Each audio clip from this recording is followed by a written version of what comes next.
నమస్కారం. తేబోతపేదో ఇక్కడ మరియు మేము ఈరోజు టాప్ 5 వార్తలను వేగంగా పరిచయం చేస్తున్నాం. కెంటుకీ మరియు అలబామాపై ఆకాశాన్ని గమనిస్తున్నవారు రాత్రి ఆకాశంలో ఒక ప్రకాశవంతమైన అగ్నిగోళాన్ని చూశారు. అది వాండెన్బర్గ్ నుండి వచ్చిన స్పేస్ ఎక్స్ ప్రయోగం అని తెలుస్తోంది. మధ్య పశ్చిమాన్ని వెలిగించి అంతరిక్షం ఎంత వేగంగా మారుతున్నదో గుర్తుచేస్తోంది. అదే సమయంలో నస్స యొక్కకు 11 ఐఎస్ఎస్ నుండి విడిపోవడంతో 6 నెలల తర్వాత ఇంటికి తిరిగి వెళ్ళింది. ఇది మా కక్ష్య సిబ్బంది కార్యక్రమం బలాన్ని చూపించే సజావుగా జరిగే తిరుగు ప్రయాణం.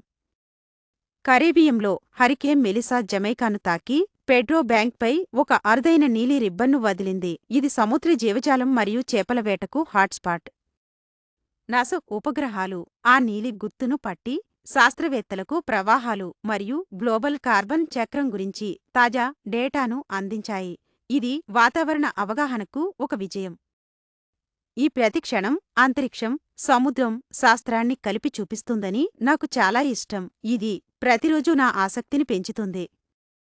మీరు కూడా ఇదేలా అనుకుంటే సబ్స్క్రైబ్ బటన్ను నొక్కి తపేదో న్యూస్తో వెలుగును మించిపోయే వేగంతో వార్తలను అనుభవించండి.